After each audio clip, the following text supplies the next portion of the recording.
it's an honor to have Dr. Usman Ahmad, Dr. Fadi Hamed, and Dr. Atul Mehta join me for an informational webinar. We're going to discuss lung transplantation as it relates to patients from India and how they can access the Cleveland Clinic health system for a lung transplantation procedure. So without further ado, Dr. Usman Ahmad, if you could introduce yourself. Thank you, Ms. Deepika. I'm a thoracic surgeon at Cleveland Clinic, Ohio, and now in Abu Dhabi. Pleasure to be here. Thank you for organizing this. And we're always available to take care of any end-stage lung or heart disease patients with the robust transplantation services now available in Abu Dhabi. Yeah, good afternoon. Thanks for having me today. My name is Fadi Hamed. I'm a lung transplant pulmonologist and intensivist. I'm the medical director of the lung transplant program here at Cleveland Clinic Abu Dhabi. Proud to be here with you and the team members, and definitely Dr. Atul Mehta, one of our greatest mentors back in Cleveland. Thank you. I'm at the Cleveland Clinic for almost 44 years now, and have been involved with lung transplantation for 34 years. The lung transplant program in Abu Dhabi is a great blessing for all our patients in India. It is not only the distance from anywhere in India to Abu Dhabi, but the expertise. I worked with Dr. Usman Ahmad for a number of years. He has done multiple lung transplantations at the Cleveland Clinic, and his contributions to our lung transplant program has been tremendous, and what the success we have at the main campus. And now that success has come to Abu Dhabi. So I want our Indian patients to utilize this. Dr. Fadi Hamed was trained at the Cleveland Clinic with this great interest in lung transplantation. And then we, meaning that Cleveland Clinic Cleveland and Cleveland Clinic Abu Dhabi, we work as a team in many of the situations. So this is a tremendous win-win situation for all our patients in India. We're going to divide this webinar into 3 segments. We're going to spend some time discussing pre-transplantation. We talk about organ allocation, and then we're going to dive into transplantation and the follow-up.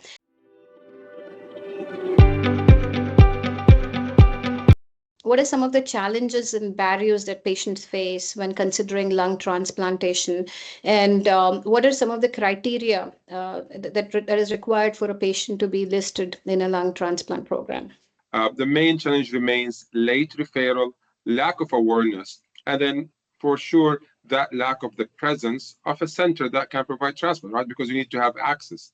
And this right now is our mission here in Cleveland Clinic Abu Dhabi, is to provide that access for appropriate patient who needs appropriate care to receive lung transplantation. Okay. Are there any specific parameters that you would recommend? At what point do they reach out to their doctors for the lung transplantation? Any red flags that they need to keep in mind?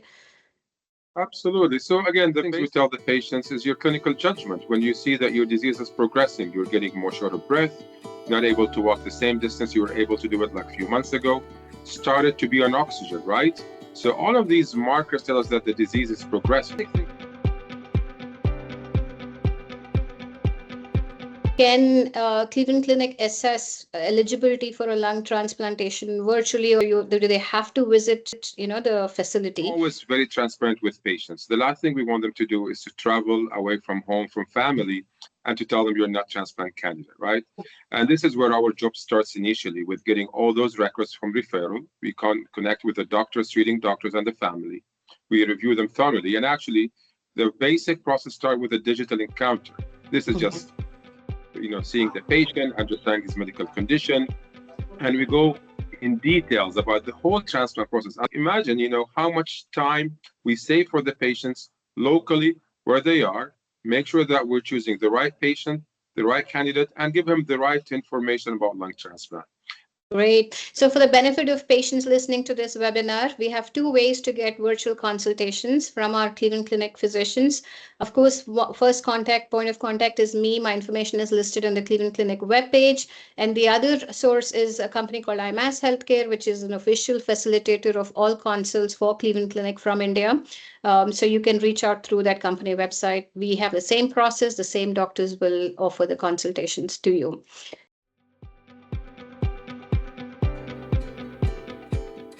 It depends a lot on the blood group, what we call the genetic testing, the size of the patient himself. We're always very transparent, right? It depends on, as you know, everywhere in the world, the donor availability is always difficult. There's always a lot of demand more than supply. But on average, we tell them, based on a standard wait time at this time in the new program that we have started, we're talking about an average 3 to 6 months of wait for the transplant. We had patients who were transplanted within 2 weeks, 3 weeks. We had patients who wait 5 months, right? The whole concept that we tell them we need to make sure we provide you with the right donor also, so that at the same time we guarantee a successful procedure with the right donor with a successful post-operative course.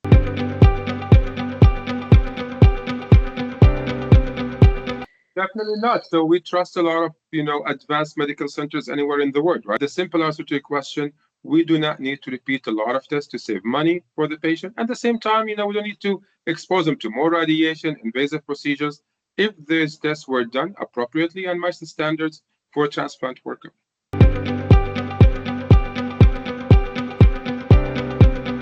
We talk about Abu Dhabi, they say, hey, so Deepika, what do you think about the quality of care in Abu Dhabi? Does it compare to main campus? Thank you again for organizing this. This is, I'm sure, tremendously helpful for patients.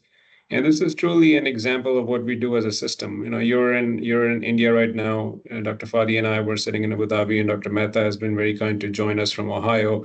And we're all part of one Cleveland Clinic system. And we're very proud to be part of the system. It is a privilege for us to take care of our patients. And it is very important for everyone to note here that Dr. Mehta has tremendous experience and he can tell us more, but the Cleveland Clinic system has probably performed the most number of lung transplants in the world. We've been, either number 1 or 2 in the United States for the last 10 to 15 years. And now with the program getting really busy in Abu Dhabi, we're the only hospital system now with multiple international centers that are offering a very similar degree of care. And being part of one system, we leverage our strength. So the experience that we've gained over the last 100 years in Cleveland Clinic, Ohio, is immediately available with either some of us coming to Abu Dhabi from Ohio or our continuous partnership with Ohio. And what the word we use is one Cleveland Clinic. And the goal that our leadership has is that our patients should get the same experience no matter which Cleveland Clinic hospital they enter in the world. And that's what we aspire to do all over the world. So next, diving into the organ allocation questions.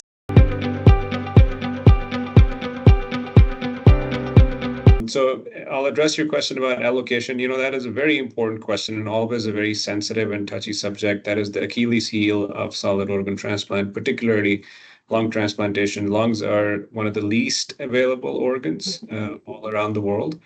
More patients die waiting for lung transplants compared to the number of patients who get lung transplant every year. International patients who travel to the United States on a visa, for example, and are not residents of the U.S. But there's a certain tacit quota per program. They cannot exceed a certain number per year of international patients, and that's just not from India, from all over the world outside the United States. There's a few European programs that are still open to international patients, but with, again, the number of patients, the wait list going up everywhere, that ability to help international patients is starting to decrease.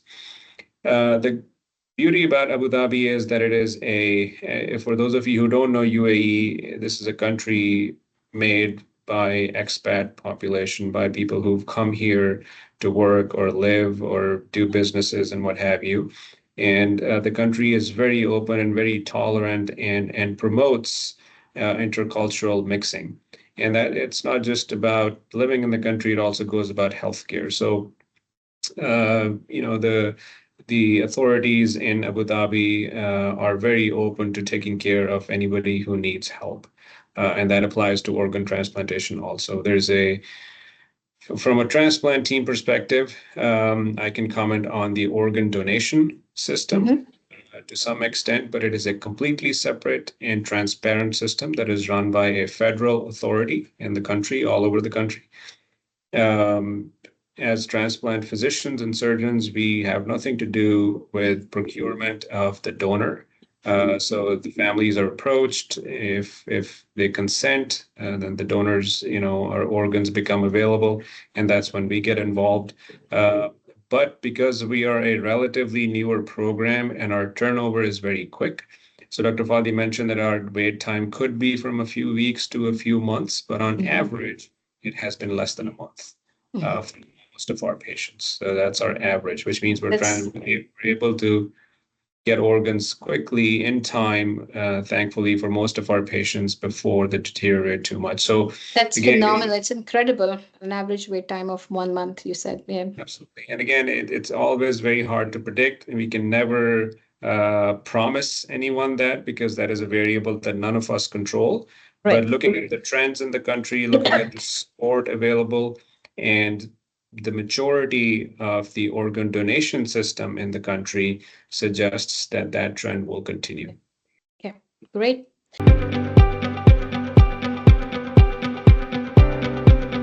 Here we're actually at a very peculiar advantage in Abu Dhabi, where we not only have access to a lot of donors, but we're also able to treat those lungs before the transplant to make them usable for the transplant. Great. Dr. Mehta, any words of wisdom from your end in terms of advancements in the Ohio program? We are at the cutting edge. As Usman mentioned, we have ex vivo lung perfusion. We have lung guard. That's the newest thing which is added for the preservation of the lung for the transportation. And, we are getting organs from anywhere in the United States. So distance has been taken care of with this newer technologies. But I think the unique situation for Cleveland Clinic Abu Dhabi is that we, meaning that Cleveland Clinic Cleveland and Cleveland Clinic Abu Dhabi, we work as a team. Right. We consult them, they consult us. So patient has an access to both the centers and expertise from both the hospitals. We are approaching 2,500 lung transplantations ever since our program started. Our program started about 34 years ago, and 2,500 lung transplantations, number one. On an average, for last 15 years, we are doing more than 100 transplants a year. We are transplanting sicker and sicker patients. We are pushing the envelope to help as many patients as we can. Cleveland Clinic main campus receives patients who have been denied lung transplantation at any other centers in United States. They will come to Cleveland Clinic. So among all the lung transplant centers in United States, Cleveland Clinic is doing unique things to help our patients.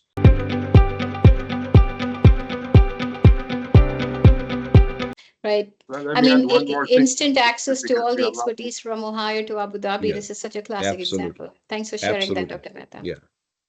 Let me add just two quick things, just for the sake of time. So just like what Dr. Mehta mentioned about decreasing the donor pool, right? They're getting organs from different states.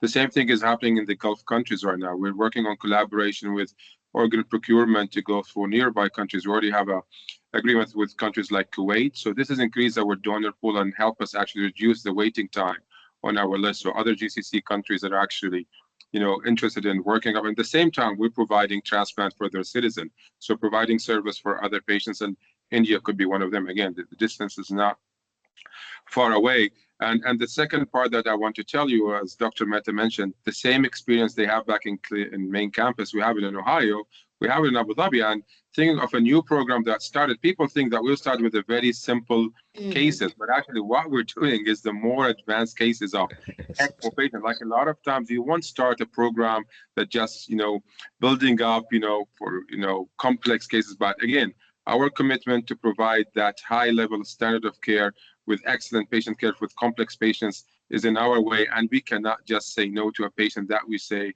or we feel we can help. Yeah, no, thank you for adding those words of wisdom. Diving into the last aspect of the webinar, which is, the post-transplant follow-up. And I keep hearing Dr. Mehta say this so much that, when the transplant is done successfully, it's only half the job done, and the real work starts after the transplant. So in the context of Indian patients, how do you see this program work, in terms of follow-up? What is the time frame that they might spend in Abu Dhabi, and how do you see the Abu Dhabi system serve patients from India in terms of long-term follow-up? process is simple. You know, a lot of places would not let those patients go back to their home country before a year of transplant, right? They want to keep them there. They don't trust the system. Right now, what we're able to say that if somebody is stable, they stay with us for almost 6 months post-lung transplant. We provide the standard approach for them, but then in 6 months, we'll ask him to go back to his home country. We'll have a connection with a treating physician. We'll be able to do the monthly surveillance we need in there. Then we ask him to come for routine surveillance, you know, 3 months after that, 6 months, a year. So we have a process. So proximity, again, as Dr. Atul Mehta mentioned, that proximity, you can imagine the importance of that part. First, to come when you're sick on oxygen, imagine to have to fly for 24 hours from the Middle East to the US with your oxygen concentrator, with the connection, with the immigration, to reach a state that could take you 24 hours, while we're almost talking about 2 to 3 hours, max 4 hours flight. So proximity at the time when you're sick, and the proximity post-transplant to go back to your home, stay where you have been for the last 20, 30, 40 years of your life. And with any changes, you'll be able to take the first flight and be here in 3 hours and provide you with care, or communicate with treating physician back there. So that flexibility, I think, is priceless, as much as we have a lot of other things, but we think of the patient, his family, and really what's the best for them. Great. After the 6-month follow-up period, how often do you need to see the patients in person versus how much can the digital encounter help in follow-up? Absolutely, that's exact. So ideally, we tell them at least within the next 6 months of transplant after they leave us. So we take the first 6 months in Abu Dhabi. The next 6 months, which is the first year, we would like to see him once. So we're talking about 10 months from the surgery, so 3 months after going back home. In between, anything changes, digital encounter. And after that, after the 1 year, we're talking about it twice a year, not more than that, as long, again, as they're stable, able to get their tests. And we know a country like India will able to do the basic tests, the advanced tests, the imaging, the breathing tests we need for those patients. So the secret is to go over that first 6 months to get transplant, being healthy, go back home and do surveillance follow-up visits. And we're very flexible with that as a healthcare system. Great. I think this is very valuable for our patients to understand that they can, after 6 months, come back to their home country. And I can be thankful enough for all you 3 physicians for simplifying such complex information about the transplant program for our patients. I value this time, and I really hope we can use this webinar session to disseminate this information among patients needing transplantation.